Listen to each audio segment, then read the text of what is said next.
Hello and welcome to a special emergency edition of the Japan Time Podcast. I'm your host, Rogers Base. Of course, I'm joined by my co-host, Shofu. What is going on, Shofu? Are you excited?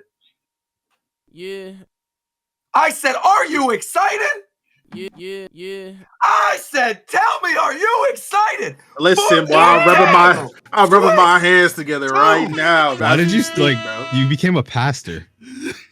I became a pastor? Right? Yeah. Well, it's because today I'm preaching. Today I'm preaching the good law of Nintendo. Today, we are joined with a stacked cast. Everyone is here like the Smash Brothers game that didn't get announced today. We got Aru. We got Fidel. We got McDareth. We got Coast. We got Ricky. We got Tito. We got Viram. We got Zeph. And oh, Lord, praise God. Hello? We have War Champ 7. Hello, Zeph. How are you? Back from the dead. Yeah. So this is what happens when you don't get sleep. Right, exactly. I have been up for 36 hours at this point now. But obviously, this morning we had the big Nintendo Switch 2 Direct presentation. Everything was revealed about the Nintendo Switch 2 except for the price. And we're going to get into all that on the show today. How do you guys want to do this? You want to start with the opening of the Direct? Yes, sir. Yes, sir. Why All not? right. Well, obviously, the show opened up. Direct opened up, and we finally got our first glimpse at the Mario Kart game that was teased during that initial Switch 2 reveal. The game is called Mario Kart World.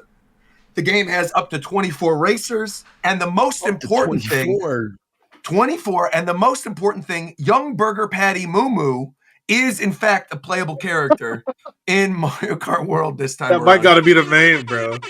Of course. So I gotta see what the characters characters about they Mario got. Kart World. They got the penguin. They got there was a picture I posted. How many characters do you think this game is gonna have? A lot. I think 60. I think there's Well, already I 50. proposed the terrible theory of all of these, like, we saw like the dolphin, a crab, a bee, but then we also saw that small picture of the character select screen, and it made me think that it's quite possible all of those like throwaway type characters are just CPUs to fill, because you know how the races have to be so huge now. Sure. Just CPUs to fill, because like you can't give all those guys costumes. It's so much work. But they all have tricks and stuff. I was gonna say they're all doing their little animations. Yeah, they're I all- saw the think Bitty that's Bug do a trick. yeah, you're right. But it's no, just here's the the thing. costume that fucks it all up. But Zeph, I think that is a good point to bring up. But I also think I don't think every person or every cast member has the same number of costumes. I think those guys are gonna have like 2 or 3, but then Mario's gonna have 8 quadrillion. But and then everyone will be somewhere in between. Like I don't think everyone has to have the same either. Do we know if the costumes do anything? It looks like they were power-ups. Yeah, because it's like a wonder flower effect, isn't you it? get them from the pit stop. So remember, like in the first show, you saw like that orange bag at that pit stop. It seems like Mario gets the burger, and then when he eats it, he gets that like fit, and maybe the fit gives like a different item or power up. I mean, we literally see like This is Birdo different than at the that ones one you get in the drive blocks? Yes. Yeah. It's like it's based on whatever the course is. So like you see Birdo driving the back of a semi truck at one point, and then just run over a bunch of racers with the semi truck. Even there's one where Mario is wearing like a sumo outfit and like he does like a sumo pose on his trick. So even the costumes, they went that far to give them like custom tricks, it seems. There's a lot of wild stuff in this one too. There's like rail grinding. You can see the rail grinding. Wall which jumping. looks like Dude, the wall Princess jumping. Peach outfits are so cute. I want them There's a all. lot of them. You can be a plane. You can be a boat. What was the thing that someone Zeph? Well, before the show, me and Coast were talking about. There was like, in addition to the tracks, there's X amount like with the map. Like, do you want to throw up? Show if you want to throw up that map that we have in chat. It's like of all the where it's like the different ways different you could go ways across to connect. the map. To go across this kind of additional map.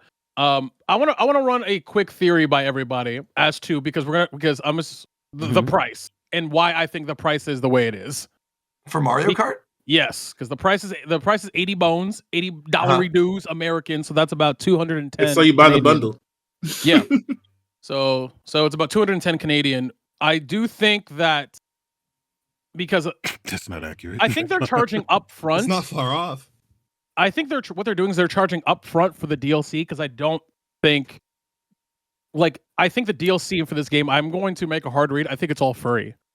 I think it's all free downloadable content because I think that with you had the kind of ability to add additional old tracks and repurpose old tracks from previous games, right? Because all you would do is just port them over, but you literally can't do that in this game. You literally can't add additional tracks without completely restructuring the game. Weren't there a couple of old tracks like Toad's Factory? I think is in this yeah, one. there is. DK Summit. Well, I mean like 1-to-1. I mean like 1-to-1, right? Like you can't. Yeah, go ahead. Oh, is there? Actually, no. You keep. My bad. Just continue with your. No, basically, what I'm saying, the way that it's presented to me, with the layouts, how it's all like you're supposed to be able to drive off, and every track is basically being designed to like be able to like take a myriad of paths. You don't have to just do whatever the fuck you want. You can do whatever. Any tracks that they would be returning are not going to be like 1-to-1. You have to remake a lot of these tracks to fit here. Make them fit in there. So that's where I think that it kind of ties to they're not going to do this expansion pass where it's like, hey, look at all the GameCube, all the Double Dash shit's going to be. No, because you can't do that. So instead, they're going to charge you up front for all the dev that they know they're going to do later on. Is where I think the justification of the price point is coming from their end, because otherwise, and I'm only using that as a additional point because we know as well Donkey Kong is $70. So right. Donkey Kong is the regular quote unquote now standard price point. So the only justification for this being like $10 more is that if they're just charging you up front for DLC, they're going to give you for free. So it's not really free. So that's my theory. I was gonna say like because they already announced they're doing the direct for it on April 17th, and I think that's where they're gonna like quote unquote like justify it. Like they're gonna lay out like all the features. I think they're gonna be like everything is free. It's gonna be.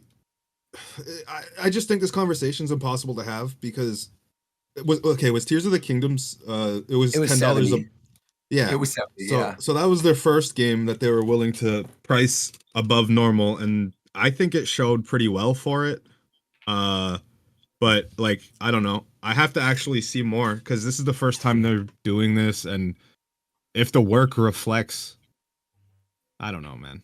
I also kind of feel like they're doing it because they can. I feel like they're launching with Mario Kart. They know people want it. They know they'll pay more. And that's because I think this is the first game to just be. You got to somewhat justify the price, though. Can't do that. They know that. I do think it's the first big game to be $80. Yeah, I mean they said during this direct that there's going to be a Mario Kart World Direct specifically on April 17th. So this is after the first 2 weeks of the Switch 2 experiences, the one that's in New York and the one that's in LA. And so that Wednesday, or I believe at like 6 a.m., they're going to have a big direct outlining the game. The one other interesting thing about this, I really liked that new knockout mode. Because I don't know for any of you who play F-Zero. I mean, that's literally straight up F-Zero 99, like where you're trying to get to the top, and then like if you don't rank high enough, you just don't get through it. That's going to be awesome. So it's just battle royale. Yeah. That's very good content. Get 24 people. That also helps like with that to me justifies the 24-person races more than anything else. I agree. Like I think the reason why you could do 24 is because you have this knockout mode, because you go 24 to 16 to 8. So one thing on top of the we're talking about the content and stuff. Here is a map. I posted it recently. Here. Yeah. There's some kind of hub level in the center, and then there's 116 total routes you can take. Are we assuming that's Mushroom Kingdom, or that would be the equivalent? Is that what we're assuming? I guess. It looks like it. Right in the middle? Yeah. Yeah, that's very Princess Peach Castle. Yeah. Because there's a Princess Peach track in the game. I'm assuming it's a hub. Like, I think they're going full Diddy Kong Racing. That would be incredible. I mean, I would love that. I also love Viram. I did not see this photo of Daisy before. That Daisy is really good. I fully expect the boats and everything look great. I fully expect the direct to have them reveal things like boss fights. Oh, like you mean like CTR boss fights? Yeah, or even they had boss fights on Mario Kart DS too. Oh, you're right. They did. I forgot about those. But I could see them doing that. There could be one where you like something with a wonder seed. I don't know. There's a whole bunch of stuff they could. Does anyone not like the logo and the font change to the placings? That's just me. It looks the same I to feel me. indifferent. I feel indifferent about it. I like the logo. It's not the same. It's definitely a- different. There's more of a stroke aesthetic to it, but I like it. There was one thing I noticed about the logo that I'm gonna post, but they almost exactly copied the letter coloring for Super Mario World. They would have. It would have been like that on the Super Nintendo if there wasn't color limitations. Yep. I saw something where they were gonna call the Switch the Super Switch. That and then it would have sold 2 consoles ever. Some of the vehicle designs, though, like I'm looking at the key art right now. That's at like the 5-minute mark of the trailer, where you see all the different characters, Like the Bullet Bill one. Yeah, the Bullet Bill one is great. Like the Bowser Jr. like bomber plane or whatever looks awesome. All the little boats and everything. All the different types of vehicles. I don't know if they auto transform or what, but like I really genuinely like the look of it. Yeah, all the Peach outfits. Like I know Ara mentioned that earlier, but like you've got the Boo outfit for Peach. You've got like the little Sunshine one. You've got the racer outfits. They look great, man. Can I give a second big brain theory? I'm running, which is just because of the way they are presenting the information. They made a big deal about it, about how you can go wherever you want, take these scenic, like they're having you take pictures and I think there's going to be a quasi, like proper story mode, like where you're going around these different tracks and you're talking to NPCs and you're like collecting. There's collectibles and there's hidden treasures, and like I think like they want you to explore the map in a real way. So like I would not be surprised if like the single player experience like is one outside of Grand Prix. I think it's like, hey, like go find these shits. Okay, now do a race. Now go. So eating the burger changes your costume, right? Sorry, I was looking at the key art. Eating the burger changes the costume. Is that how that works? Okay, sorry. Also, I just happened to look in the I just happened to look in the chat too. I just saw this posted. Apparently, Nintendo has a plan to challenge Switch 2 scalpers. It's limiting its own pre-orders to Switch 1 owners that have an active Switch Online membership and have spent a certain amount of time playing, purchased, or paid games, prioritizing people with more playtime. That's great. I love that. That's crazy cool. That is insane. I love that. They should do that more often. It's kind of fun when scalpers get a bunch of stuff and then Nintendo fixes the problem after the fact, and then they have all this stuff and then they wasted their money and then they have to face the void. That's great, though. I love that. Well, one thing that's probably going to face the void is that weird Nintendo Switch Welcome to Nintendo Switch Tour game. Why isn't that on the console? No idea. The fact that that's paid. Is buying that game. What happened to the days of Wii Sports? Oh yeah, I Nintendo was shocked that it was paid. We were watching and we were like, do we know how much? Like a manual for your Switch, and then they were They could've, like on the eShop. I'm like, no one's gonna buy that. I'm not If they paying wanted me to buy, money. they could have showed me something that I would want to buy. Like, They showed me a gameplay of you talking to signs, and it says the Switch 2 uses magnetic rails. Like, oh, thanks. Well, I just watched the direct. It just seemed like a fun interactive user manual for people that like tech and stuff, or like want to grow up to like build, I don't know, consoles or something. And then they said, "Oh, this paid game." I was like, "Paid? What?" Yeah. If I was a kid, I'm sure that would have been something very interesting to me. But Because when we first saw it, we were like, "Oh, it's like Astro Bot, where like you get to play around with like the inside exactly of like a console. playroom type thing. Astro Playroom. And because there's mini games and stuff. when And it's Sony like, has that down better than you, something's wrong. yeah, it's funny that they specifically mentioned that you have to buy that game too. Yeah. They already thought that we thought it was going to be free. Oh, for sure. Exactly. But during that game, who's they basically, with that game reveal, they revealed a bunch of other new aspects about the Joy-Con, obviously confirming the mouse controls, which was very cool to see. They showed that the new dock has a cooling fan in it. It's going to have 256 gigs of memory. It can output to 4K in docked mode. It's 1080p on the screen. Yo, I gotta say, seeing a Pokemon game in 4K 60. I could not believe what I was looking Oh, at. chill with the 4K. It was 60 FPS, but I don't know about that 4K part. Okay. Metroid.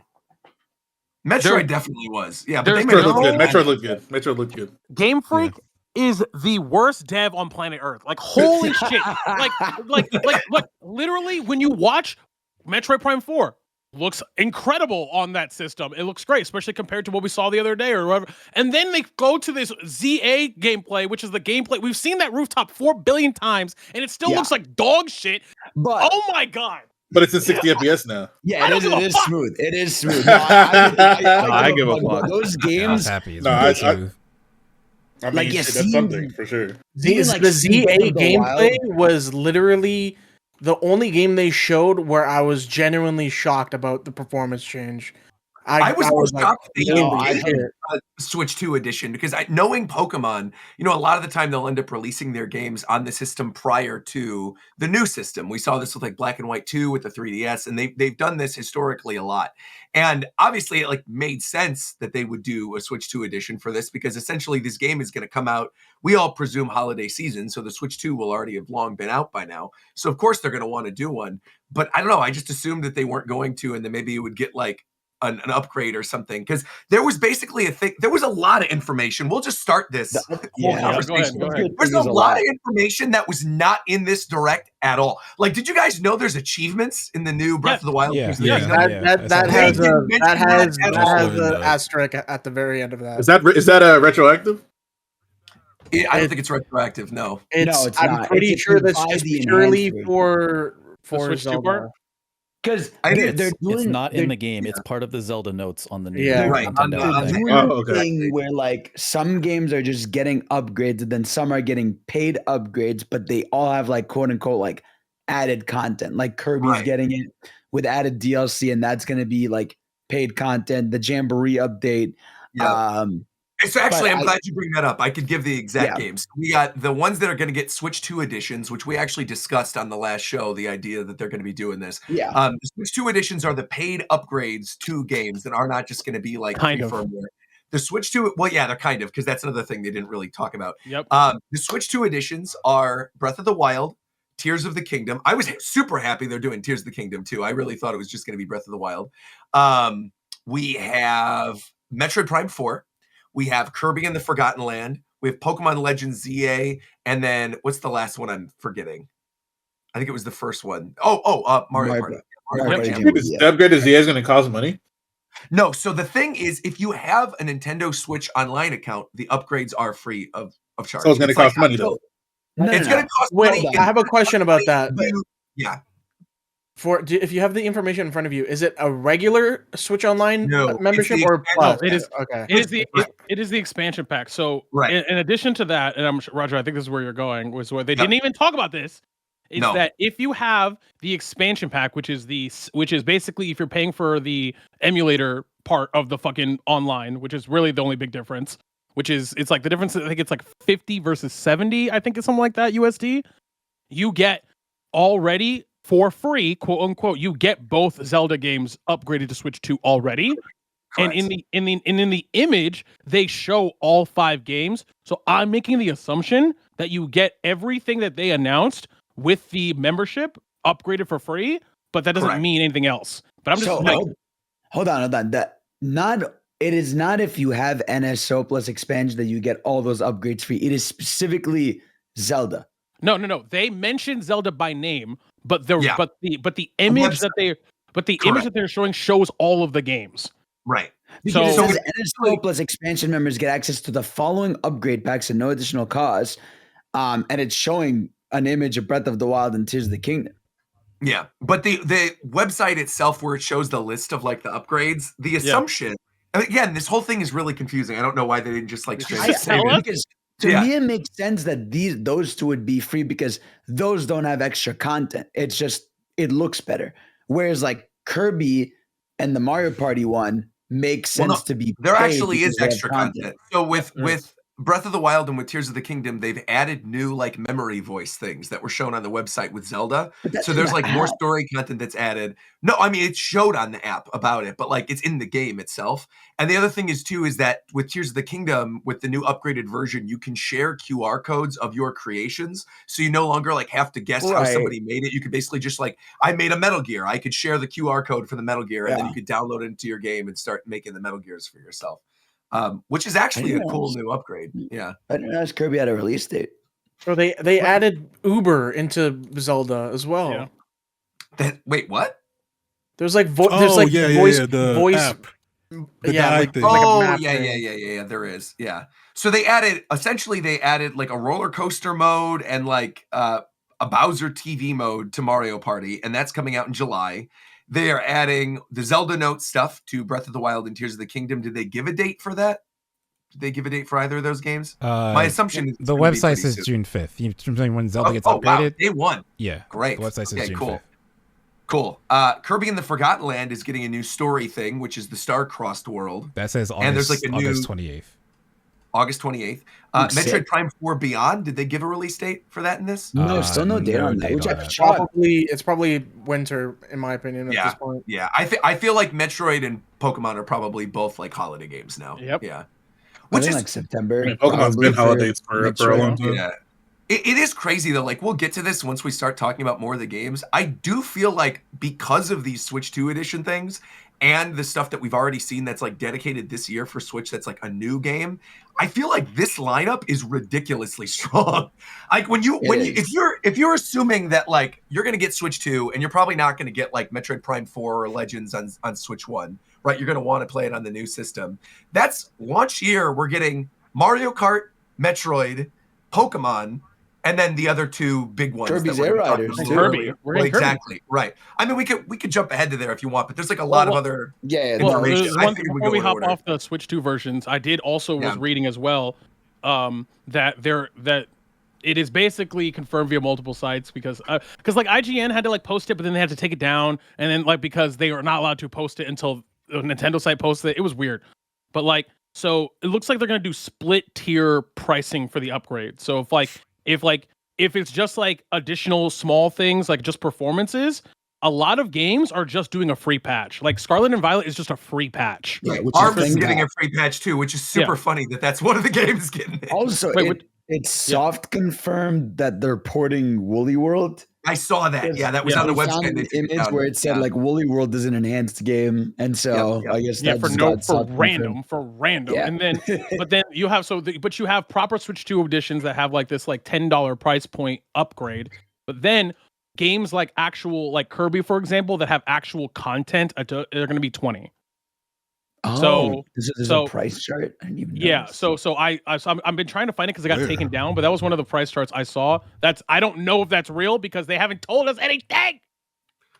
Well, actually, while we're on the topic still of like Switch 1 games, I do think this is a good opportunity to sneak in a couple of the announcements from the surprise direct that happened last week, because obviously the Switch 2 is the new hotness. All of us want to talk about the Switch 2 stuff, but there were some games that were confirmed during the Switch 1 direct that they surprised us with last Wednesday.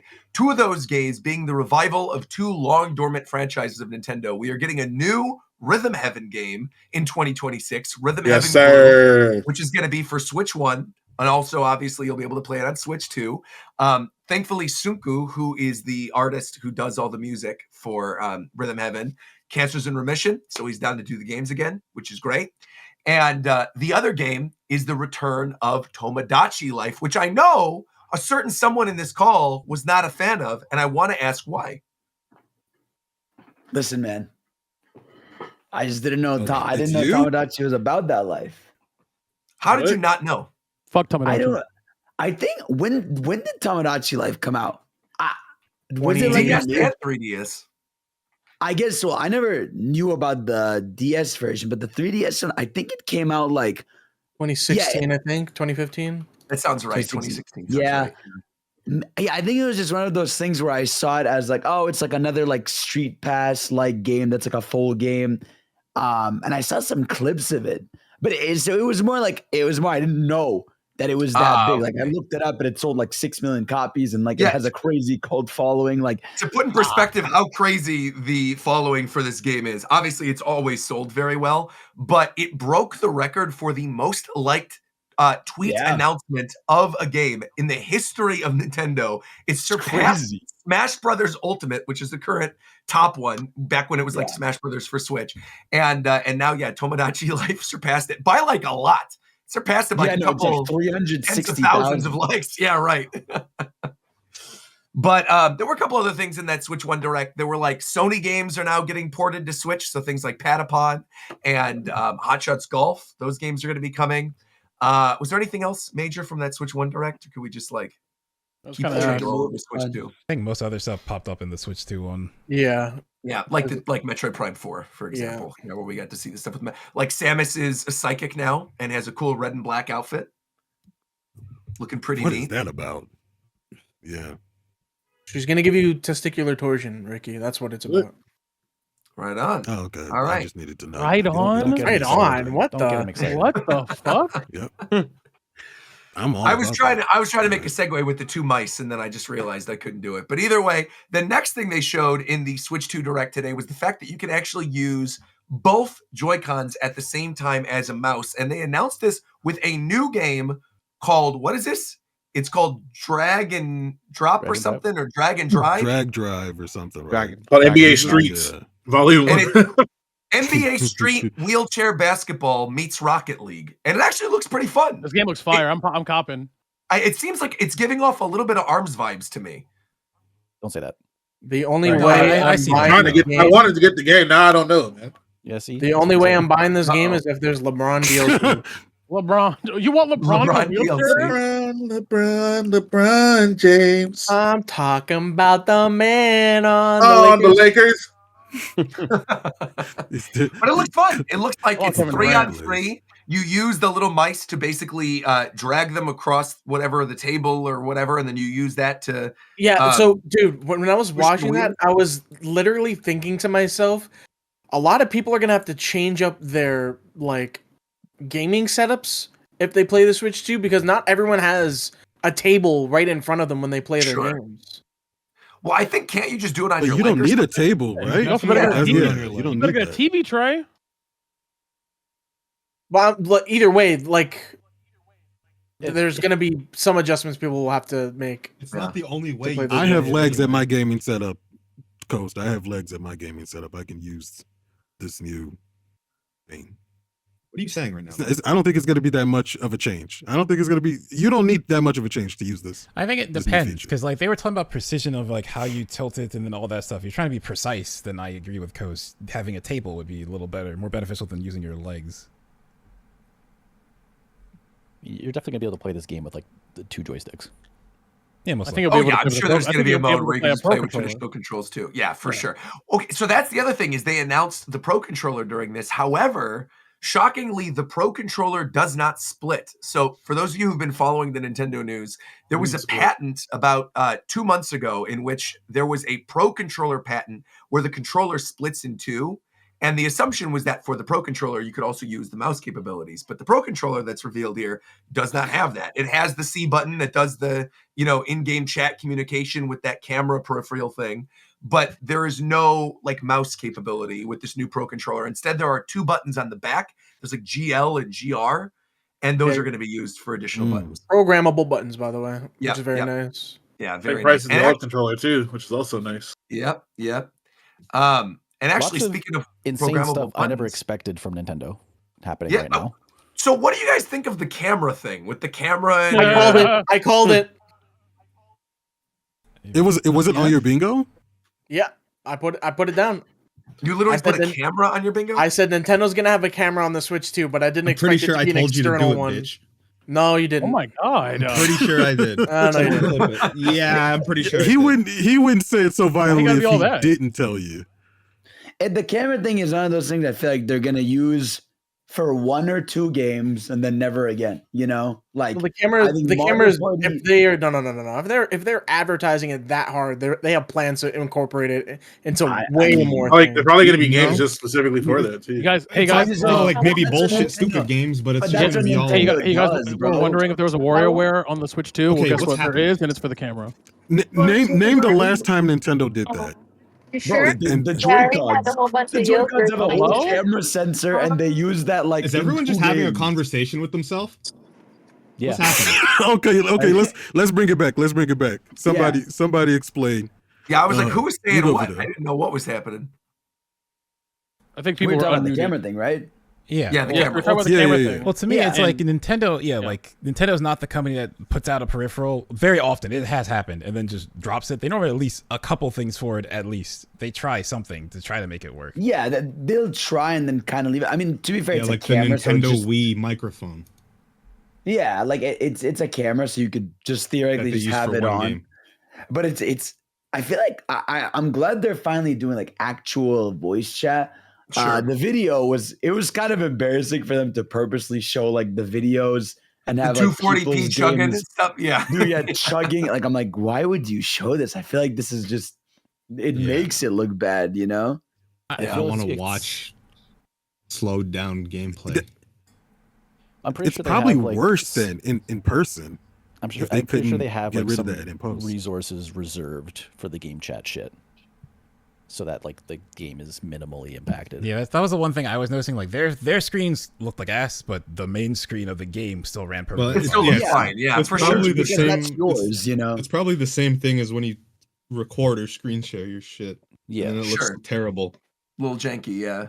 Yeah. But the microphone was weirding me out because basically it's using this tech in it where it can noise cancel anything in the background and then also I the don't game trust audio. that shit. Because Noise yeah, me cancellation? neither. I'm like, how the hell is that going to work? Because No, it's it's built not. into It's the gonna look actual like system that. itself, and they kept It's- showing it's not a peripheral. It's like in the actual system. I'm like, that cannot work. Yo, did you see that No, other it's- feature they showed where the guy muted the mic to take his phone call? That shit was crazy. Yeah, that was crazy, man. That shit was, it was insane, bro. Hold on, guys. I have a call coming. Okay, but Yeah, what kind you of could smoothie? mute your mic. I can't believe they actually highlighted that as a feature, bro. What kind of smoothie was that guy making though? Anyone know? Probably a It looked poison like it was- for anyone who's Looked like watching the strawberries, White right? Lotus. Yeah. I don't. Like, I what's don't this, remember Yeah, I with saw the this strawberries. console. I forget in the specifics. Is the processing power? Is it AMD or NVIDIA? Like for the GPU?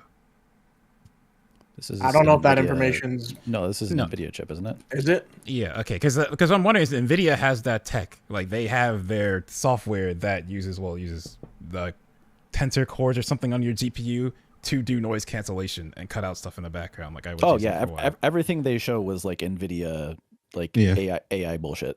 Yeah, that's what I was figuring that they were going to end up using. And I don't want to go on a tangent, but I hate how AI has become this catch-all for a lot of shit because it is used to describe so many different things now, and they're all very Yeah, different. because some moron is gonna think that, Put the that word what you're generative talking in about front is of it. inherently bad.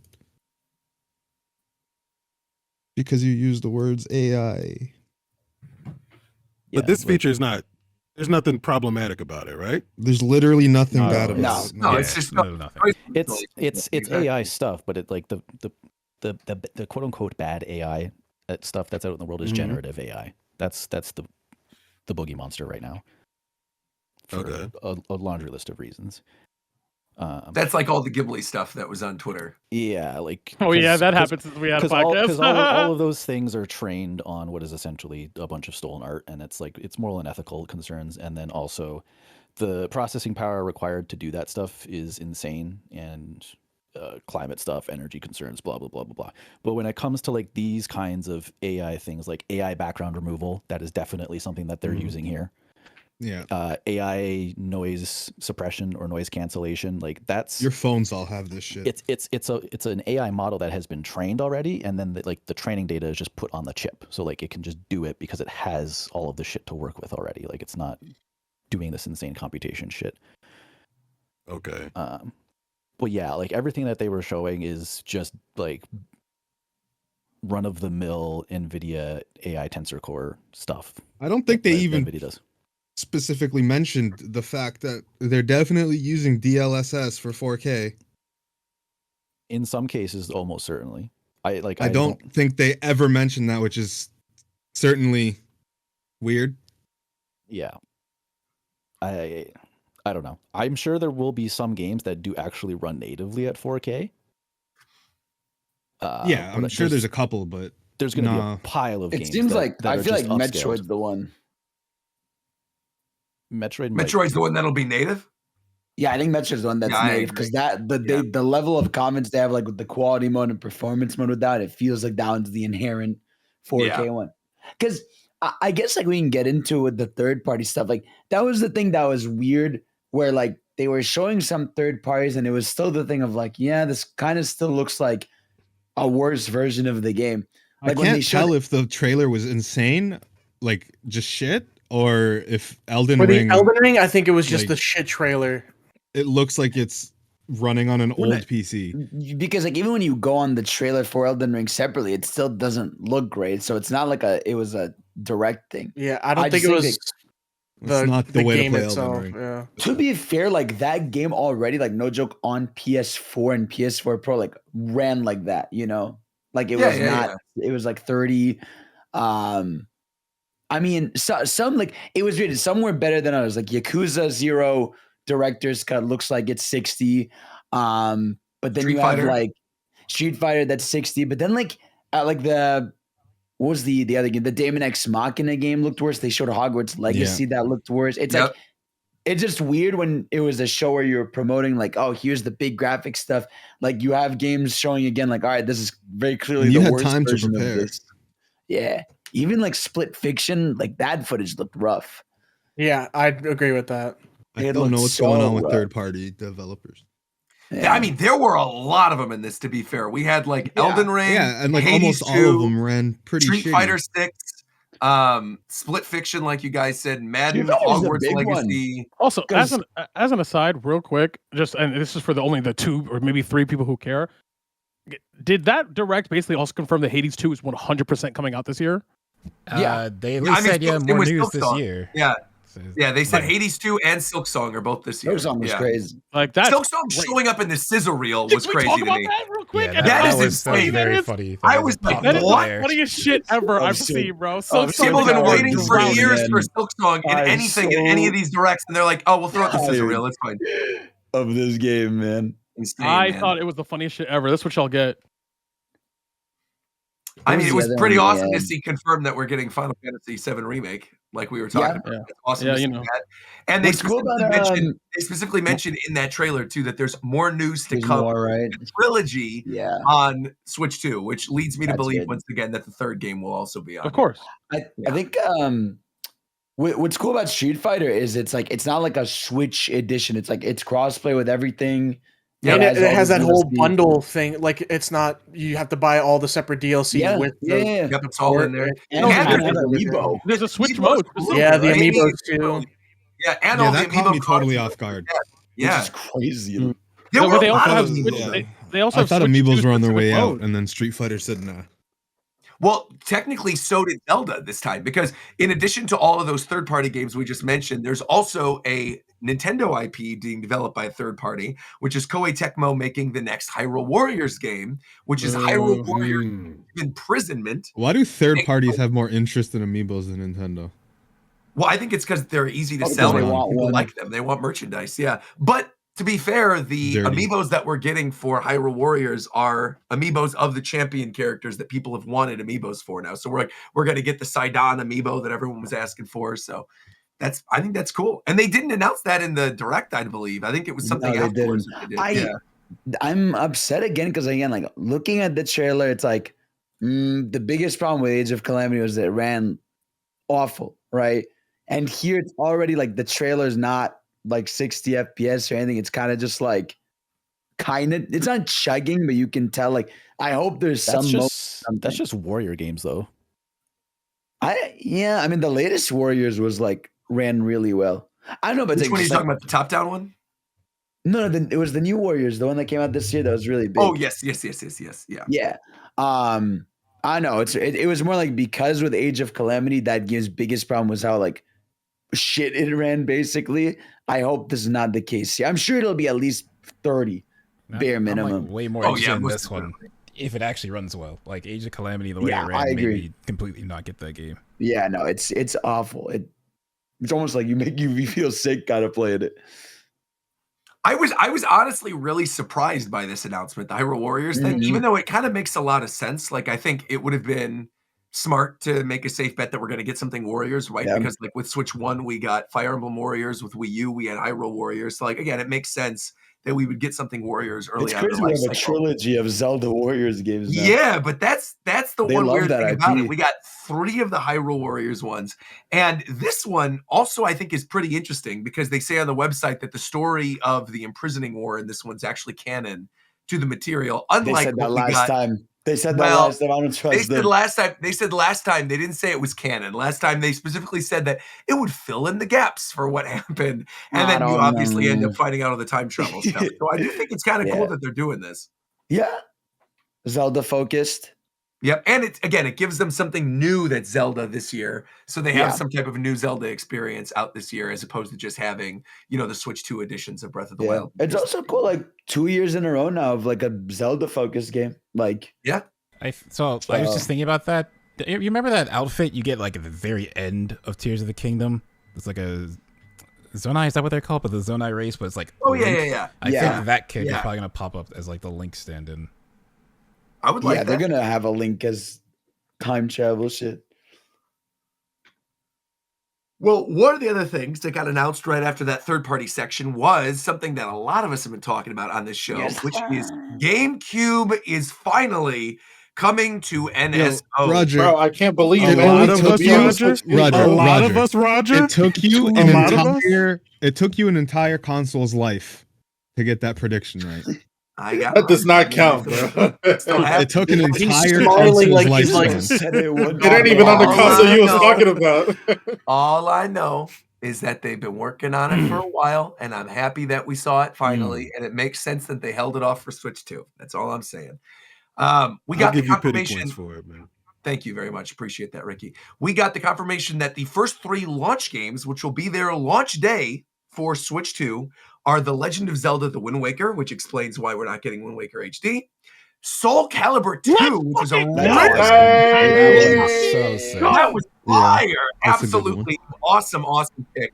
Having that actually be online. We should do a tournament in here. Yes. All of you can win. I would love that. Yeah, so we got Soul Calibur 2, and then the third one, making a lot of people happy, F-Zero GX is also going to be on there. They said that all of the games are going to run better and look better on the NSO, and then they also announced that all of the games have programmable buttons, so you can program all of your different control schemes. I mean, and they also online GameCube is like such a dream. Like that is the most like parsec thing. Like that's the multiplayer console. I feel like with Nintendo's classics, I wish there were some games on there that I cared more about being on there because I think I was they'll get to them. disappointed. Yeah, there are obviously a bunch that are still coming. I don't know think why Star Fox Assault, Melee, they're coming. You're never they getting need to Melee. stop doing this Melee is not bullshit coming. of Melee's never getting releasing Melee. a console and then 2 games. How about you just give us a nice amount to have fun with? Why? We don't need to fucking drip feed everything. Well, on release they're gonna get a bunch, but after that they'll definitely drip feed. Like No, we're only getting those 3 on release, and then after that, they're slowly they releasing Pokemon Coliseum, fucking So Fire. the like, games I are think give us those what I will want. come out. Those will come Fire out Emblem more Path of Radiance. frequently after the initial 3 comes out, in comparison to how slow they drip feed all the other games that are on the Switch 1. I mean, they usually, whenever they do those little previews of the new systems, usually within the first couple months of the system coming out, those preview games are out. It's usually the ones afterwards that they start to drip feed. But like, I imagine that all of these that they showed will probably be out by the end of the year. And so again, confirmation of the games that'll be on it. In addition to Wind Waker, Soul Calibur 2, and F-Zero GX, we have Super Mario Sunshine, Fire Emblem Path of Radiance, Pokemon Coliseum, and Pokemon XD Gale of Darkness, Super Mario Striker, GameCube version, Chibi Robo, and what was the other one? There was one more. Chibi Robo was a shock. Oh, Luigi's Mansion, the original Luigi's Mansion there as well. Yeah, very cool. I'm confused on what Nintendo's plan is here, because what do you mean? They showed Mario Kart World, F-Zero GX on NSO, Kirby Air Riders? Like, do they have like a big? Well, I guess We're doing the race, bro. Yeah, I was gonna say, like, do they have a game plan to get everyone back into racing games? But I guess that would be Mario Kart World. But I think it's just I mean, this think year it's in particular, though, if you coincidental. look at the lineup now, you've got obviously Mario Kart, you've got the new Sonic one, you've got F-Zero that's going to be here on the NSO, and you've got Kirby Air Riders. They teased like a Ridge Racer port as well, and this is real. Right. We be This is real. Also Speaking confirmed. of, real fast, quick tangent. Oh yeah, but now that we know when Mario Kart is coming out, they can finally announce when Crossroads is coming out and put it far as fuck away from it. Put that thing in December to October. I was before we move off GameCube, just to be clear, GameCube NSO is exclusive to Switch 2, right? Yes. So it is only on expansion pass for Switch 2 owners. Yeah, But so see, if you're a Switch 2 owner, you're going to get it. That makes me think the good thing about it is that the drip feed will be faster, because if it's the only console, because like on base Switch, what they do is like 1 month N64 gets something, 1 month GBA gets something, 1 month SNES, but like for Switch 2, they'd have to just every month put something for GameCube. Yeah. Well, you'll still have the other consoles on Switch 2. Yeah, that's true. But you'll want like the Switch 2 people. The thing I'm most shocked about with this is the fact that we're getting XD in Coliseum. I really thought there was no chance we were going to get either of those. That is amazing. That not only we're getting them, but they're like in the first group. I know why we're getting them. About Path of Radiance. Yeah, I know why we're getting all those games. Nintendo said, "Oh, too many people are complaining that they have to spend $300 plus on those specific games." Yep. So they said we're just going to throw them on there. I think Soul Calibur is fucking blows my fucking. That is the original gameplay release of Soul Calibur 2 is the only it is not only the best version of one of the best fighting games, top 10 bar none fighting games ever made. It is the only version of that game that is locked to the console it was initial release. Every other version of Soul Calibur 2, the one with Spawn and the one with Heihachi, came out later and were ported later. So the only way you could have ever played Link on Soul Calibur 2 was if you had a GameCube and you had a GameCube disc. Now, if you had a Switch 2, you'll be able to do it too. Switch 2 with Four Swords online would be fire. Also, Four Swords is screaming to be an NSO game. Now we have some motivation. I think boys, we know what our next top 10 is. Boys, yes sir. We have the rest of them first. Boy. I want to see them put Melee on NSO just because I want to watch. You want to watch? Yeah. I want to watch. I agree. There is so many fucking ways that they will just get burned at the stake for putting that game out, because every other like NSO release that they've ever done, they always use the most like up-to-date patched version of the game. If they do that with Melee, that's the PAL version. Boom, they get like thrown into the fucking fire for that. If they try to do online, it's not going to be rollback. They're going to get thrown into the fire for that. They advertise counterpoint. They advertise that NSO GameCube has reprogrammable buttons. If you give Melee reprogrammable buttons, boom, you're getting thrown into the fire again. Counterpoint, this is such a small percentage of people that play Smash Bros. And almost every single one of them is an undesirable motherfucker. I don't think Nintendo cares. Undesirable. Perhaps, but a compelling point. In that scenario, I think they won't touch that game just to avoid trouble in general. I agree. Right? Why? Is 64 even on? It's their game. They don't care. Not yet. Of course, it's their game. Version and some fucking 35-year-old that plays video games and has no other prospects is gonna fucking. It wouldn't even be close to the best way to play Melee at this moment in time, anyways. Who gives a fuck? Nobody's gonna be playing on. No, Roger has prospects. I also 95% of people playing it would want to play it there. No, besides the competitive about Smash tournament goers.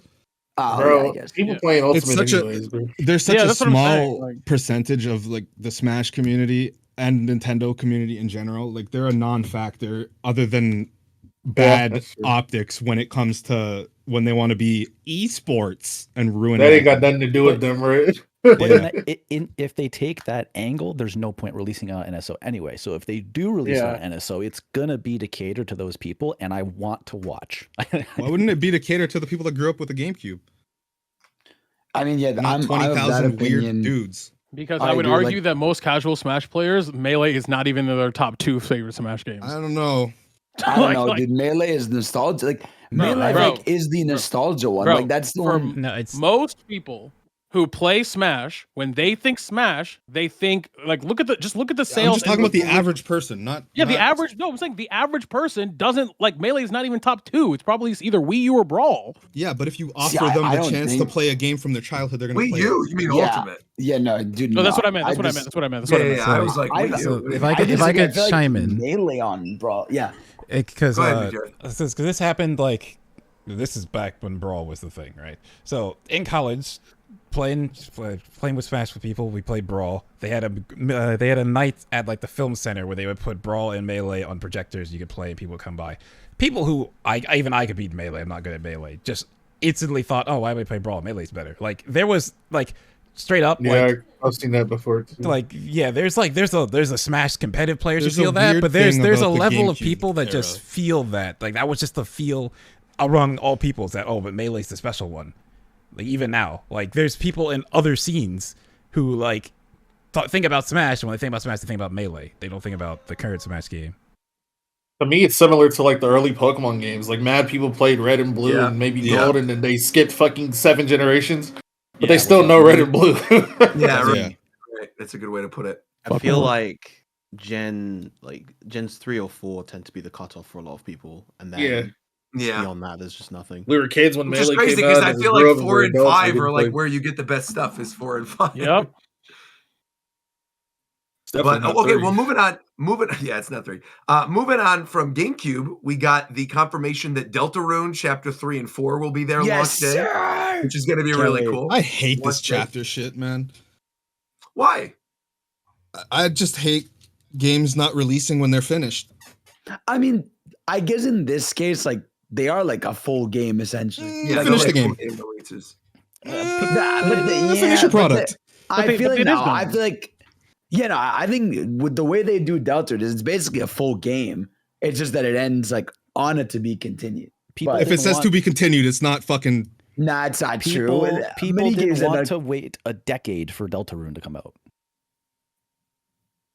Yeah, but didn't they just do that with the Telltale games where they would put out them episodically?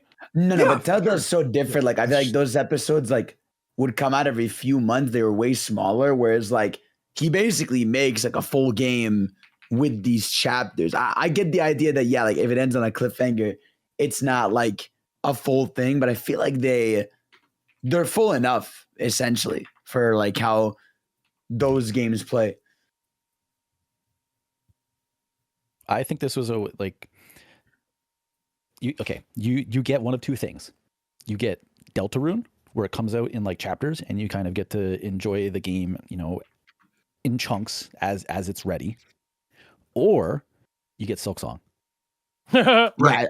You just never get it. I'll take the finished product every time. No, I'll take Deltarune, bro. I don't The no, because Silksong this is how you get sucks. fucking early access shit on Steam, and But no That's one not what fucking- this is, though. No, no, that's but not- it's similar. It's very No, similar. no, it's not. No, it's Yeah, not. it is. Like, It for is. me, No, I don't Deltarune's consider it like not that like because that. Deltarune, you're playing the game and then the save file carries over. Like a lot of early access stuff, your save file doesn't carry over to the actual final game because they make adjustments. There's or no whatever. early But access on Deltarune no. either.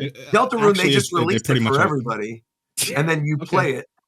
No, but I mean, like, which other ones are you thinking of? Because, like, I know with Hades, it's not going to carry over for Hades 2. That's a big reason I didn't play the early access for that. Pretty much every early access game that I've played doesn't.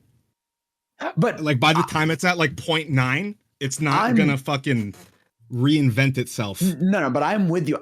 Early access, I'm not a fan of, but Deltarune, it's not an early access thing. Like Chapter 1 was a game they released, and like Chapter 2 was like a game they released. They just name them chapters. You might as well just but, call them Deltarune 1, 2, Yeah, 3, one 4. Deltarune. Like, right. Like, they're just exactly. called chapters. They're like because it's numbered all one entries. game. Exactly. No matter how you Yeah. spin this, I'm gonna still think it's fucking stupid. So just move on. That's fair. Well, one thing that is stupid is I'm not playing Borderlands 4 on a Switch 2. They got Borderlands 4. Hell and no! then What Blizzard. the fuck? What the? They're smoking My everything. PC will always be first, no matter what console any other game is on. They're putting fentanyl in everything. Borderlands 4, Civilization 7. We got Survival Kids, which is when the entire podcast just completely shut down and everybody's streams crashed and we all had to switch over. Yeah. I am hopeful that finally they don't have to tell me that the Switch version of a game is coming out fucking 8 months after it dropped, bro. That shit was so whack. That's gonna be nice. Thankfully, it The seems like fucking they're actually dumbed releasing them down, at the chewed same up, time, and which is spat out good. version dropping on the Switch finally 9 months after the game dropped everywhere else. Yeah. But then we got. I'm not surprised that they showed Borderlands 4. It's kind of cool that it's coming to Switch. What I'm shocked by is that they put Randy Pitchford up to talk about it. They love Randy Pitchford, man. They Yeah, love Randy him. Pitchford still gets like public appearances. He should be like he's cast even out at Game to Awards sea. this year. That's I agree with crazy you. to me. There's so much controversy with him. Yeah, he should be put on an ice block and pushed. They still totally put him on everything, though. I mean, what was the other thing we just watched recently where he was talking? He Game was, Awards. It was like Game Awards. The state of play. Oh yeah, the state of play. Exactly. It was the state of play, right? So then we also got the confirmation Cyberpunk 2077, the Ultimate Edition, is coming. When I was watching the direct and they showed Civ, and I'm like, okay, they're bringing the heavy hitters. I think Hitman showed as well. Yep. And I'm like, oh, they're bringing some heavy hitters. They're gonna show Cyberpunk next, and it was literally Cyberpunk. Cyberpunk. There you go. I think people need to like the thing about the Cyberpunk is very funny is that like everyone who's going to ever play the game has already played the game and knows it's good. So like selling it, it's like a Skyrim thing. I feel like who's like.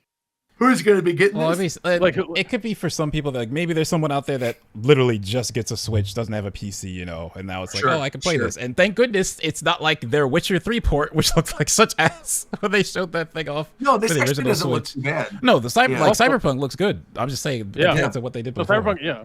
And also, I know, Coach, you just mentioned the Hitman shit. They also announced they're working on a 007 game, which is a cop. Correct. That is a cop. Also, the crazy thing though is that 007 game got announced 2 years ago. I remember when that got announced at like the some other Cyberpunk event. game. Isn't it the only game that's not like it's like one of the only the major third parties that mentioned it that's not doing that stupid game card bullshit, which makes no sense. There's no reason you have why like the digital game key or whatever. When there's no reason why Street Fighter is selling you a license to play their game when Cyberpunk is giving you that's why this whole physical game conversation is stupid. You don't own the game anymore. When you buy the game, you just have the license. Yeah, I agree. Doesn't matter. Just because you have the cartridge doesn't mean you own the game. They could take it away from you at any time. It's stupid. They did it to me with Minecraft. The Yakuza announcement was cool. They're making like a director's cut. They're adding like an online mode, new cutscenes, a dub for the first time. It's a Switch exclusive. It's not like one of those things they announced here and it's gonna be somewhere else. So no, it's just that's out pretty here. Cool. Yep. And even then, of course, also, I think outside the direct, I think Sega on their Twitter did like a few soft confirms. They said Sonic Shadow Gens is going to be on Switch. I mean, it is on Switch, but I assume they mean enhanced. Like it's Switch 2 Museum edition. enhanced, Sure. yeah. Raido remastered, Puyo Tetris 2, which was in here. So, and then of course we had Final Fantasy VII Remake Integrate. Yes, Hamaguchi came out, talked about it, and then also said that he will continue talking about the future of that series, the trilogy, on Switch 2, implying, of course, what we all thought, which is that Rebirth is probably coming next year, and then the year after we're going to get Part 3. So there you go. Once again, continuing. I did get scared, though. When we saw Square Enix in the beginning of it, and we saw Bravely Default, I thought, oh my God, please don't let this be the Square Enix port. Like, please don't let it just be Bravely Default. There was one other game kind of sandwich in what was basically a lot of really that Bravely big names before they did like the indie sizzle reel that fucking kicked off a Silk Song, which was still insane.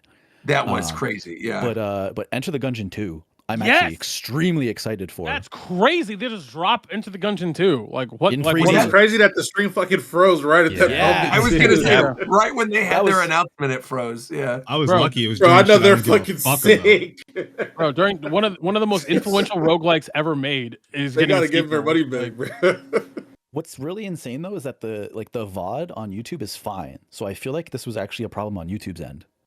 Yeah, I didn't know what happened. No, it was on Twitch too. It was on Twitch too. Oh, okay. So it was the American streams only. Yeah, so something wrong with right because everyone was switching over. Because like the data still got there eventually. Like something just fucked up with the encoder, the transmission. Because like the VOD that ended up on YouTube is completely fine. It doesn't have that problem.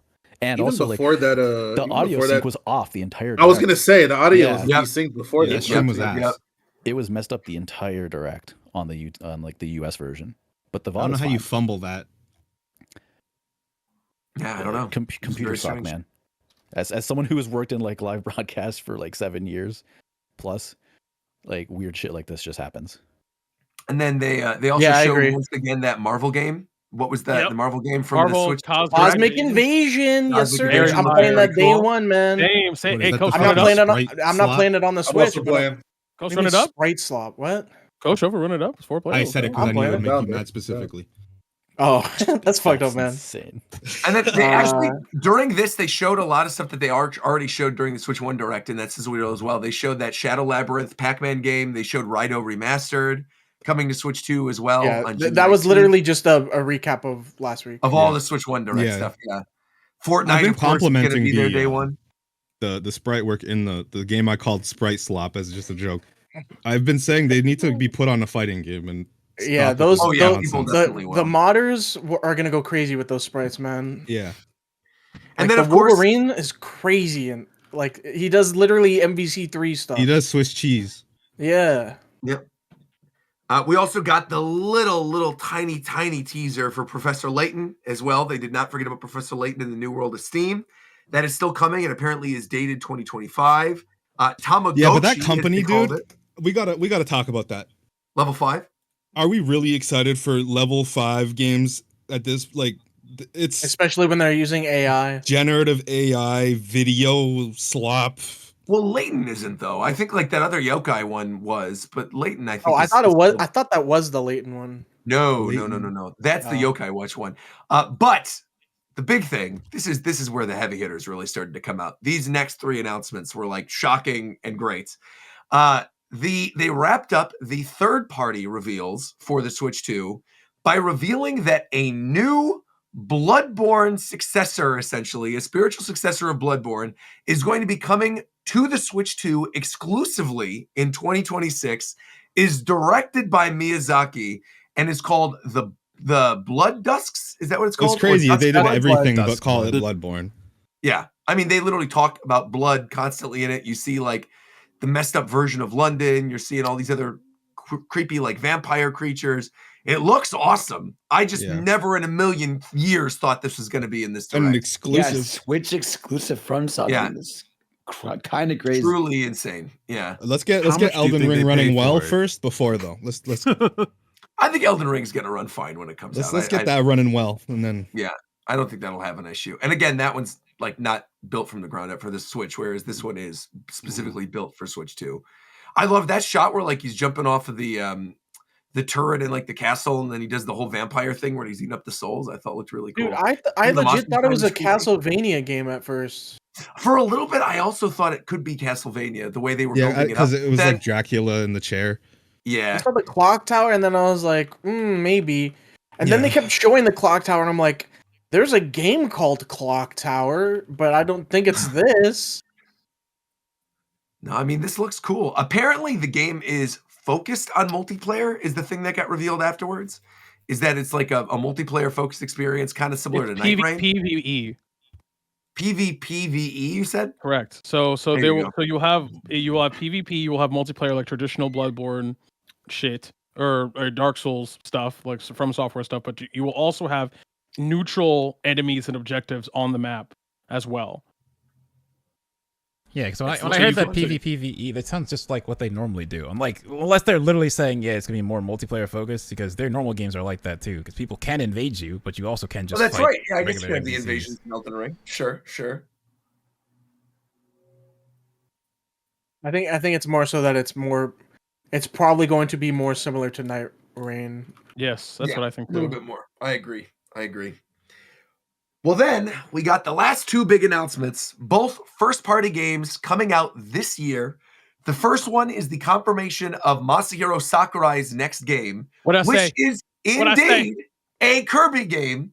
He's not like why he definitely did the vertical horizontal sweep with the warp star, like with the Oh, it was really funny. Yeah. Give me my flowers, Rogers base. And the dark room. Yeah, everything about that. It started zooming in. And the sound effects. They definitely tried to mix y'all. That was funny as shit. I love that though. As That's someone why- who's been yeah. begging for Air Ride for years to get a So- follow-up, I think that's great that we're finally getting one. Here's the thing that stood out to me. When, like, does anyone know offhand when, like, because Sakurai said it on his YouTube channel, like when he like locked in the proposal for this game? We're assuming this is what it was. This Does is for sure what it was. Yes. Yeah. That was like 20, like, because he revealed that he like did all those videos ahead of time. So like that was like Yeah. 2022, right? Right, and this game comes out this year, so that would make This a is lot of me sense. But putting, he said it's a smaller project and comes out this year. So this is what was weird to me about that reveal is, as far as we know, he has been working on this game since 2022. Mhm. We got this cool cinematic trailer. We got zero gameplay, and that logo is definitely not final. No Kirby game has a logo like that. No. So like, why did we get so little?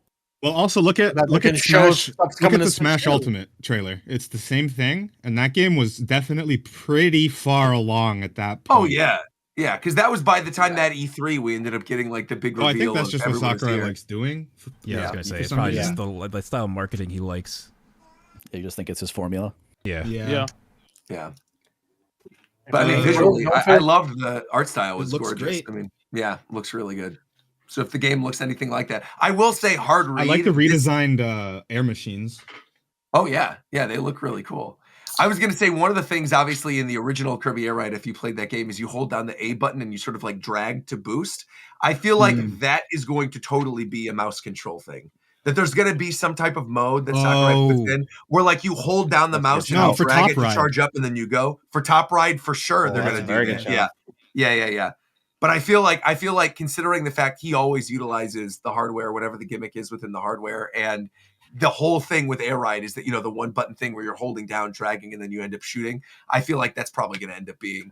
But I think he I wonder, knows, like, playing a role and in we this. all know that City Trial is what we're here for. So Of I'm course. wondering how big he's gonna make City Trial. I think it's going to be amazing. He's And gonna maybe make it that's why huge, we yeah. didn't just get a little small trailer, because he wants to show us. Am I I did like alone? the- I mean, we know in- Sakurai. He wants to do a whole presents for it. Yeah. I think it gets its There'll own be, direct. there'll be an achievement wall Why? and all that kind of stuff. Am I alone in not being the biggest fan of Kirby Air Ride? It's very much like it has nothing to itself if you didn't play it with people. I mean, Right. It is yeah, like I mostly played City it alone, Trial is but I what made still- that Yeah, but game. I played City Trial just a shit ton. I just loved unlocking everything, finding stuff. think- Also, Oh, yeah, yeah. the Dragoon and shit checkbox like thing is that. pretty fun. Yeah. Yeah. One thing I'm hoping that doesn't happen, but I'm just putting this bad energy out there for fun. Sure. Sakurai will not include any Kirby characters from games he didn't work on. Oh yeah, we talked about that before the podcast started. So like none of Leo, Rex, or whatever from Forgotten no Land. Magalore, no Yeah, none of them. Susie, nothing.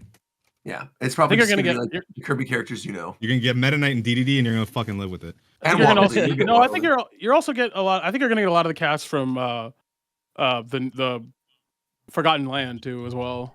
You'll get Marks and Adeline, Yeah, maybe those two. yeah. I can see the two of them being thrown in there. No, I Sakurai wonder, like- made Marks, didn't he? Yes. Yeah, for sure. That's what I'm Yeah, saying. Marks is will be in allowed. there. You- Marks is Oh, he allowed. Do you did? guys think like Yeah. Sakurai Huh. is like this game has been his commitment, or you think he's been doing like This No, is his multiple definitely If his he like gives, I feel a like if he passion makes project, for something, sure. he puts his soul into it. Yes. Yeah, I have a yeah, question. yeah. I have a question because I'm not looking forward to that game as much as a lot of people are. Do you guys think it's a remake or No. is it No, a it's new? brand new. So, it's a new Sequel. game. so if it's Everything's brand new take new, on it, yeah. what are they adding more to it? To First off, differentiate from the I think game City release? Trial, I really truly think City Trial is going to be like a battle royale mode. I think Yeah. to me, like the whole thing where you're dropping Yeah. it from the sky on a warp star, Or there might be collecting multiple its City items. Trial modes. Yeah, but I feel like one of the City a Trial modes is survival- totally going to be like a survival battle royale Fortnite style Kirby thing.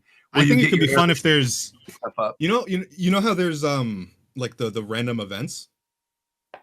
Oh, yeah, I think there you go. I think if like when you get into a City Trial match with everyone, like a battle royale match, the objective is determined then and there. So if it's like person with the highest amount of KOs wins, or person that survives the longest. So like one death is permadeath, stuff like that. That'd be super cool. I'm here for it. Battle I can't wait to Royale see the City game. Trial would be sick. Yeah, I mean that's a lock. I feel like there's no doubt in my mind we're getting that. Considering, again, like this is a passion project clearly for Sakurai. He said the treatment didn't take him very long at all. He had to put together the new team for it. I do feel like this is something he's wanted to make for a while, and I think he's obviously just been busy with Smash Brothers for 10 years, and he hasn't had a chance to do it, which is why we haven't seen anything with it. And like you said, back when we first started talking about what if Sakurai's next game isn't Smash Brothers, I think the big thing that kept coming up is he wants to give Kirby one more go. Before he hangs it up and maybe works on a different franchise or something. He wanted to do something else with Kirby, and he's going to take on the Miyamoto role and start talking about apps and parks and movies. Yeah, the Smash Brothers movie. I'm on board. Let's do it. I'm here for that too. Yeah, Smash movie. I'll be there day one. And something else I will also be in the seats for day one is the new 3D Donkey Kong open world platformer that got announced. Donkey Kong Bananza, which, by the way, great name for that game, Bananza. And looks like it's developed by the Odyssey team. It is a 3D Donkey Kong platformer. Looks incredible, and it's coming out in July. Fully destructible terrain, like everything looks like. I don't know if it's fully, but it looks like a majority of it is. What you think about it? It's kind of funny that more games don't do that. Like, okay, I know Fortnite has it basically, yeah, but I'm talking about like. Well, it's hard. Yeah, I know it's hard, but it's like there was like Red Faction Guerrilla. It's beyond hard. Yeah, because like Red Faction Guerrilla was like the game I remember that did this a lot. Besides like Dice and Evolution and Battlefield. You can destroy everything. Yeah, where you just destroy everything. That's a core part of the game. But like so many games since then just don't do it. The E3 trailer for Pokemon Battle Revolution had destructible terrain. That's right. With Groudon shooting the Hyper Beam through the back. Yeah. I mean, this looks incredible though, with like him ripping up the rocks and. It literally looks like it's 100% in Odyssey's engine. Yeah. It literally looks like it looks Odyssey. so good. Yeah, bro. At first, we were like, I've seen so many reactions so far today. When that first shot rolls in, everyone's like, "All right, guys, it's Mario. Everyone really? A lot of people were like that." Mike, bro, the only two people I saw who did this, both Mike and I, at the exact same time, went, "Holy shit, it's Banjo!" Because that I did that too. Because there was an enemy. There was an enemy that was like a blue. Yeah, there's like a blue. I said straight up. None of these look like Mario enemies. Yeah, that looks like a rare type enemy, bro. Yes. Exactly. When I saw those like gorillas mining, I was like, oh wait, this isn't Mario. So what's the deal with his pants? He doesn't have them in the box art. Little overalls. I think it's probably like a worker outfit. Yeah, like he has like. He doesn't have them in the. So can you dress him up? Well, maybe it's like Odyssey where there's like kind of different environments. Yeah, it's true. It seems like when he's wearing the pants is when he has like the buddy, the little crystal buddy. Oh, the little purple on the shoulder. Yeah. Maybe the crystal buddy gives him intelligence.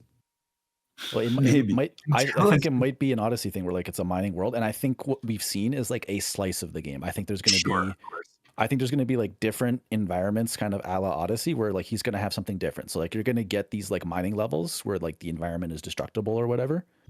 But then you're gonna have kind of like different worlds or different environments where he's gonna have like a different outfit and some other. I think his main thing though is gonna be smashing stuff.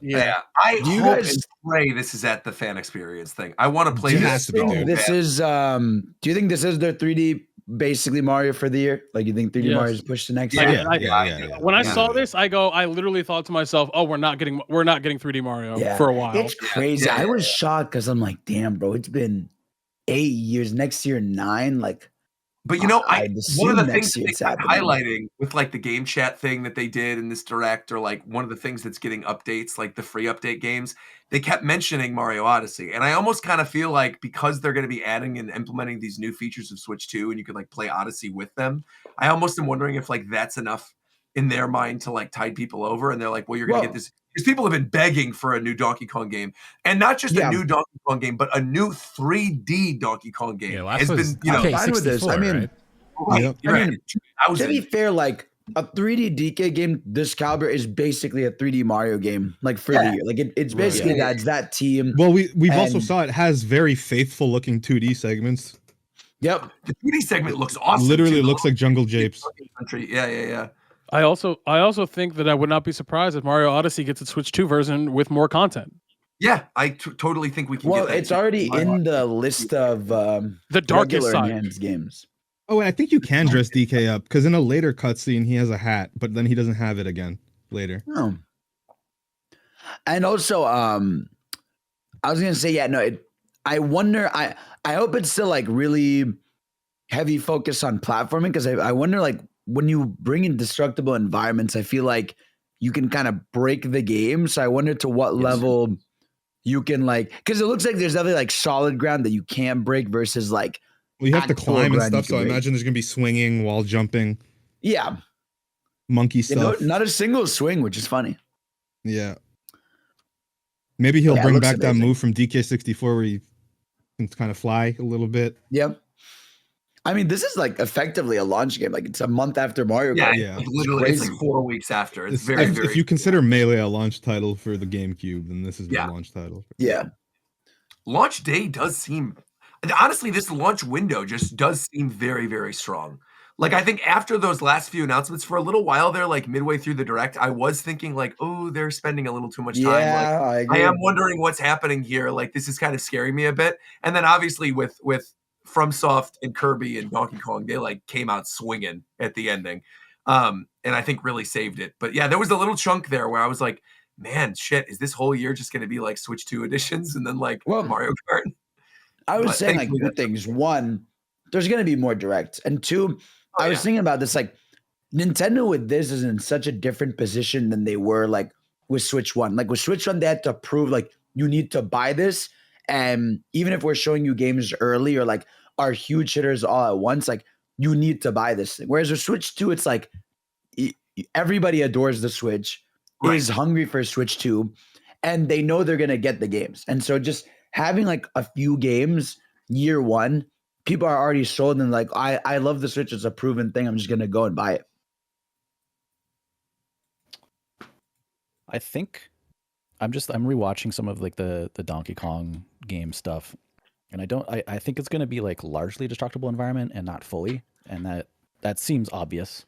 Yeah. But I think most of the levels are going to be like the snow one. It's most obvious in the snow one where there's kind of like there's a layer. Yeah, like yeah. And like in the snow level, it's very obvious, like it's the snow that you're knocking away. But I think every level is going to kind of be like that, where like there's going to be like the top layer of environment is going to be destructible, so that you can kind of like punch holes in the ground, but you're only going to be able to go down like 5 feet or whatever, and then you're going to hit like real environment. Yeah, it looks like gorgeous, man. It really does. Yeah, I love the redesign. I really do. I think I'm impressed with how because expressive this is like this is a full redesign. I mean, obviously, it still kind of looks like DK, but there's a lot of ways you could say this is just it's just his very original design came back. My friends and I have had a long talk about it because he's obviously a lot more expressive, but we were all just kind of staring at it and we're just like, why though? Because it's really not like obvious what has actually changed if you just like really stare at him, but you can tell that it's different. It's you can see it with Mario Kart, right? And I think the biggest thing is the eyebrows. I think normally DK is locked to like angry eyebrows. And I think he's not anymore, and his eyes look a little like more beady. I definitely love how much more expressive it is, but I'm still not, his like, eyes. I'm still so adjusting. a lot of it as well. His eyes are smaller and closer together. Like if you look at older DK art, his eyes are like more ovular and larger, but this DK's eyes are almost like joined together. Was that like Sonic? Is that the game DK or is that movie DK? Because they look similar, obviously, because they're based on movie DK. That's movie DK. They're inspired by the same DK, but like, look. Yeah, they took. He's like a mix of both. He's a mix of both for sure. Movie DK is like this is like the original Nintendo DK design because like the one we're all used to is Rares. Yeah, sure. But like this, because they had to change it pretty much. This is like Nintendo's. I forget the guy's name. It's like Kobe or something. This is like the original Nintendo DK design, and the movie one was very inspired by it. And now this version is like much closer to what it was originally. And it's definitely way more expressive. Yeah. But one of my friends was terrified of what the fuck is Diddy gonna look like. He's gonna look like Diddy. Yeah, they purposely didn't show any other Kongs. He's not gonna change. He doesn't need to change. Well, they showed a lot of new Kongs. Like they showed a bunch of new Kongs at the ending, but what is that? Diddy needs to change. That's one of the poses you can do in the open Dabbing world DK? of Mario Kart. Yeah, dabbing DK. Because he looks fine if you put him beside that. Hold on. As an aside, I saw a bunch of people like examining the footage and listening to like some of like the grunts he does, and people are like, "Is that Travis Willingham doing DK?" Yes. Why do you say DK like that? DK? Yeah, why'd you emphasize the K? We know why. I always do DK. Whoa. Well, I'm genuinely confused. I don't understand. I don't know. Okay. Well, anyway, that was pretty much a direct because they didn't reveal the price in this thing. We had to find out the price afterwards on the website. Dog shit. Where we found out they basically ended the direct and said, okay, and for more information, you can go to the NintendoSwitch.com website. And we found out that the price, USD price, in North America is $450 for the base model and $500 with the deluxe model, which comes with Mario Kart bundled in. Is that price fair? I think don't so. mind it personally. I think so. I think it's fine. You know, I thought it was a good price until Scoot told me that a PlayStation is $400, and obviously these consoles don't have the same fucking games. Okay, but the PlayStation That's gotta be crazy, no right? games. Okay, wait. I'm just talking about hardware. That's got to be a little crazy, right? Just a little bit. Name one. Well, I think you're also paying. It's like That's it's like not Apple. what the fuck I just no. said. It's I like understand Apple the shit. PlayStation doesn't have games. You're paying for the brand. I don't even think it's that. I think Nintendo has just finally put a good fucking chip in a console for once, and I think the PlayStation is sold at a loss because they expect you to buy games. Well, yeah. Aside from the PlayStation stuff, I think what they packaged into the Switch 2 and what they've shown off and what's coming for games, I think this is a reasonable price for the console. Yeah, absolutely. Now for games getting expensive is a whole different discussion. Yeah, I agree. That being like $80 or whatever they are. Yeah, how much that's a whole different thing. That is crazy. Yeah. Do you believe the Switch is a really well priced console right now? Yeah. They might even actually be selling it at a loss because of just how successful the Switch one was, and I think they would be if they were selling it at $399, and that's why it's $449. Because when they were saying the specs mid thing, like I realized I was like, this is not a $400. I didn't expect 120 FPS. Yeah, no, Yeah, that was it. When they were saying stuff like 120 FPS, like you can do like 4K 120 or 1080 120, and handheld was 1080 60. I can't do 4K 120. There's no, sorry, 4K 60. Sorry, 4K 60. But like when they were saying those specs, when they were saying those specs, I was like, guys, this is not $400. This is going to be like $450, $500. I would 100% be buying the Switch 2 if it was 4K. But see, that's the thing. Everyone wants Nintendo to put out stronger hardware and stop making the shitty games, but then I don't want to pay this much. But that's how it's going to be. I do. Yeah. So I don't want to pay this much for for the games is another conversation. For the me, it's hardware, the you have to games, put money up. So I think I was talking about this with my roommates a little while ago, actually. But like, game prices have not kept up with like the world at all. Like, games have been $60 full price for like eternity. Decades. Not eternity. Decades. Like decades. Yeah. Yeah. And like the example that we were talking about was like N64 games. Like N64 games were like $60 to $80. Brother, that price in the now, 80s, you would have to spend $60 on fucking like Paperboy, and you have to live with that for a month. And you have to play Paperboy for a month, bro. Dude, a $60 but we could rent game back. Maybe Blockbuster should come back. Yeah, Blockbuster should come back. It was like what, 1996? Like maybe we've like progressed. We've progressed so far with technology that everything costs so much money. We need to bring rentals back. But yeah, you're in that right time frame. Yeah, so like a $60 N64 game by today's pricing would be $120. So yep. like we're still almost all those games were dog shit, by the way. And like that was a cheap N64 game. Like the real nice N64 games were like $70, $80, which would be $160 nowadays. Bro, everything else back then was dirt cheap though. To be fair, yeah, their consoles were a little bit cheaper. Bro, fuck all that, bro. Eggs were fucking 10 cents a pop. They fucking $45 each right now. No, not even all that. I could walk into a bank and be like, "Can I get a job?" Yeah. Well. Yeah. That's like yeah. The N64 is like $170. That'd be like $350. Yeah. The N64 is a very cheap console. Yeah. You know what wasn't? The fucking Super Nintendo. Wasn't the Game Boy Advance price like crazy? Well, something around that time period. I don't remember. It might be the Game Boy Color, because I know in that time, like shit was mad expensive for games. Like I know Super Nintendo was so majorly. I don't want to say are egg prices actually up in the States. I don't know. Is that like a meme? Wait, what? They're up everywhere. They're up here. No, dude, I just bought 12 extra large ones for $2.99. Oh, ours went back down then. I don't know. They definitely went up here for a while too. All right, so Roger, what are you going to leak at the Nintendo hands-on experience?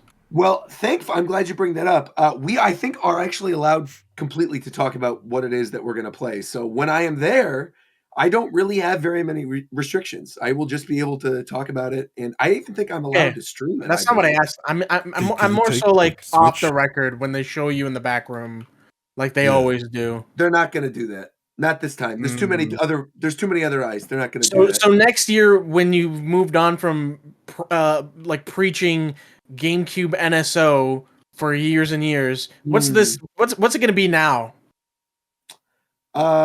New Fire Emblem game. New Fire Emblem game by the Three Houses team. Bro, I looked it up. GVA SP launch price was $79.99. Oh yeah, it was a $160 handheld. Man, oh man. Well, I think does that wrap up everything for the direct? Well, I had something. This is a discussion we had in Shofu's server of yeah comparing the Switch to the Switch 2 and if the Switch 2 just feels like a pro upgrade or not. Because I know for me it doesn't, because it does for sure. Yeah, I had to think about it for a bit, but I think for me it's because the gap of the Switch to what the Switch 2 seems to be feels like almost feels like a console gap to me than just slightly better. Yeah. That's because they started in fucking hell, bro. Yes, I agree with you. It's because the Switch is not like a strong console at all. I 100% agree. I mean, but it doesn't really matter where they started. It just matters about the gap when it comes to like that kind of comparison. And it's getting harder and harder for technology to advance too. Yeah. Yeah. Like we're hitting a wall. Yeah, that's true. I really, really hope that like this thing is absolutely using DLSS, and I really, really hope there's a way to turn that off, and I'm not forced into it, because I do not want that shit. You're probably not going to be able to turn it off, just from what I've seen. Then again, we haven't really seen anything from the UI or settings or anything like that. Maybe they'll show it off in Treehouse. Yeah, when they went into the menu and showed I was kind of sad about that. I don't want DLSS. I don't want AI upscaling. I don't want frame interpolation. This is also I don't care about DLSS, but those other two things I don't like. This is why I don't have a 5000 series GPU either, because neither. Like if you're not using DLSS on one of those things, you're basically not getting your money's worth, and if you're using DLSS, you're getting hallucinated frames. Like you're getting indoctrinated by NVIDIA.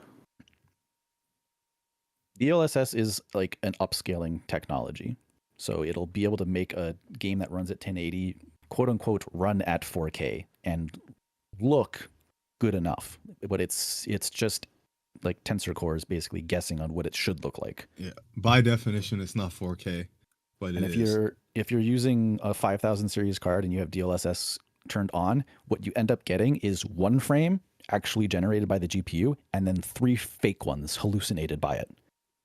And so if you're playing anything competitive, there's just a chance that you're just gonna like a player's gonna peak and it's gonna be on one of those 3 fake frames, and it's not gonna know, and you're just not gonna see it for 3 frames late. Like I care about that shit. Most other people don't care about that shit, but I want to be able to turn that off if it's gonna be like the way that some of these games do 4K or whatever. I don't want that shit. Maybe it'll be tied to the performance stuff. Hopefully. Was Prime 4 the only thing that they showed had a performance and Yeah. Quality Yeah. mode. Okay. And it was, I believe it was. Yeah, I think it was the only one. And it was 4K 60, I think, with HDR in docked mode specifically. They had specific callouts for docked mode versus handheld. Trying to find it really fast. I know it's here. Quality mode, 4K 60 FPS with HDR, handheld mode, 1080p 60 FPS with HDR, and then performance mode, 1080p 120 FPS HDR, and in handheld 720p 120 FPS HDR. 720 handheld. Okay. 120 FPS though. I thought you said 60. No. In performance mode, it's 120 FPS. In quality mode, it's 60 FPS. Okay. Just flat. Yeah. And then docked versus handheld affects the resolution. We had this era with like Xbox and I think PlayStation, and I'm super excited for now Nintendo fans and console owners, the most casual players of all time, to be like, oh my god, 120 FPS is so smooth, and they're just on a 60 hertz screen that can't actually do it. Yeah. It's guaranteed to happen. I'm like half the people that are gonna be buying I should say buying into the 4K aspect of the Switch, but won't even have the stuff to support the 4K. 4K, I think they will. Like bargain bin TVs are 4K now. Like, is it just that widespread now? Is everything? Is it just QLED's the next thing? Like really cheap. Yes. Yeah. Once you start doing QLED or OLED, it's way more expensive. Okay. You can't find like a 1080 or 1440p TV anymore. It's just impossible. They're all 4K, and like you get like a cheap ass TV, it's gonna be a shitty panel, like a shitty 4K panel, but it's still gonna be 4K. You like can't get away from that with TVs. But like a 120 FPS TV, good fucking luck. Most people are not gonna have that. Anyway, I hope this console is not a potato and that it fixes the input lag problems that the Switch has, because I'm losing my mind every time I bust out this console, because I do not play my Switch very often anymore. I tried playing Mario Maker last week. I wanted to jump off a cliff. It just felt like garbage. Mario Maker? Yeah, the Switch just has awful native input delay. Huh. Just baked in because it's a potato. Like the first time I ever played Celeste was on Switch, and I started playing it and I was like, this game is dog shit. I don't know why anybody likes this game. And then I played it on Steam and I'm like, oh my God, this is one of the greatest platformers of all time. Because the Switch is just poop. Like that's why Ultimate has like 7 frames of input delay or something. Wild base input delay, because the Switch is just that way. That's like my other big thing. Like they talked about like you put games into, they have patches or things. But I'm wondering if you just take a Switch game, put it in the Switch 2, will it possibly just run just better? Just off rip because the console's just stronger. I hope. Maybe. Yeah. I pray. Like I would love if the Switch 2 just like fixes Splatoon 3. Like that would be fantastic. I know we're going to be getting Splatoon 4, but like I would love if Splatoon 3 just becomes playable on Switch 2 for me. Thankfully, we don't have that long to find out. We're going to get this thing on June 5th. So I really hope though that with the what are they called? Oh my God, treehouses tomorrow and the following day or whatever it is, that I need them to explain that virtual game card shit more, because I still do not understand the reasoning and concept of it. Like it baffles me. Like it's so imagine what you would have to do to like share a physical copy of a game with your friend, and now you can do that with a digital game. Like, but you still have to kind of go through like the exact same kind of steps that you would for a physical one. Like you're going to have to be physically but present. It's not technically with a friend. That's what I'm just like. I think it's on a family plan. I think, yeah. Yeah, but you still, like there's so much stipulation to it. It's just, I don't know. The weird part I heard is like if you're someone who has 2 Switches and you could download the game on both Switches and just sign on the account and play. So that you probably can't do. But the part to me, like the thing that makes sense with this to me at least is when you send stuff from Switch to Switch 2 and you're just sending it up just one way. And then that seems fine. Or like the family thing where you can like rent out a game basically to a family member, and then at the set time it just comes back to you. But other than that, so I think a lot of people who have like roommates, like they're probably going to be on like a family group plan. So like this is a way to be able to share your virtual games like with them or with family members. In the same way, I got a whole family group. I feel like I pass them along and switch people out when people need the Switch Online like extra things. I just like hot people in and hot people out. So I think add me on your thing. I think the like physical you're literally on mine, Ricky. I think the physical proximity is a really clever way for them to handle this. I didn't know.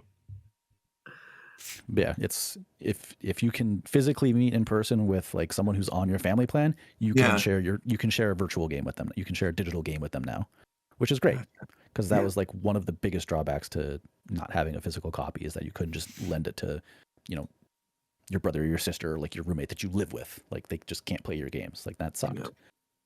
So it's meant to address that. And I get the limitation because if you could do it online, then people just sharing it with, a bunch of people in the group just share it. And then it'd be like, okay, this one person bought this game once, but this person over here can now just play it.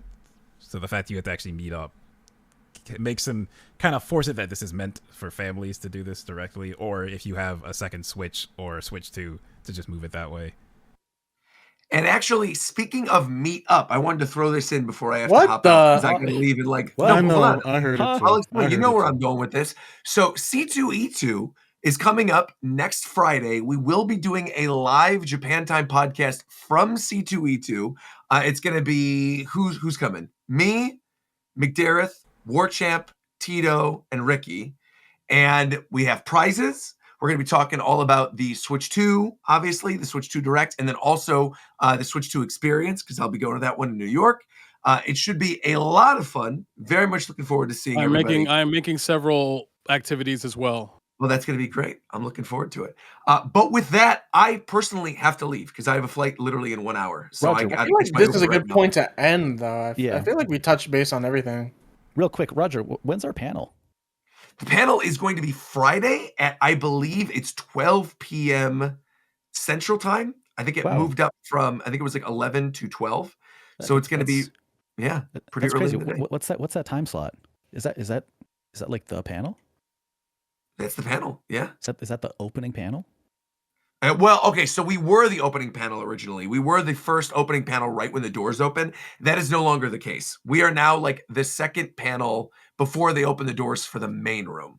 But either way, it's going to be, we've got a really good slot. So you guys might have to line up because I know sometimes seats are limited for some of these panels. But they gave us a pretty big room. So I think everyone should be able to get in if you want to get in. So yeah, you're going to be in Chicago. And give them, whoever shows up at that panel, I don't even remember who's going to that CTE2 panel, but whoever goes and you meet the cast, make sure you give them your current Switch so that we can trade it in to buy the Switch 2. Yeah, definitely do that as well. And your social security numbers if you got them. It would also be super helpful. Yeah, come get your meetup. Absolutely. What? All right. I got your meetup. Thank you, everybody. Okay. All right. Hey, Roger. So something else before we end for today. Something that's going on is the Japan Time trading card art contest. So you can enter that. Been some entrants already. Won't comment on them because I try to keep it fair. But yeah, so enter. You can enter as for every single cast member, and Spiff and Mike are included. There's 18 total winning slots. Each winning slot wins. Why am I forgetting? $150. Yeah, that's right. Each winning slot wins $150. You can only win up to 3 slots per person, but you enter as much as you like. The sign up is bit.ly/JT Art Contest if you'd like to sign up. It's running to the end of April, so there's still time to sign up if you would like to.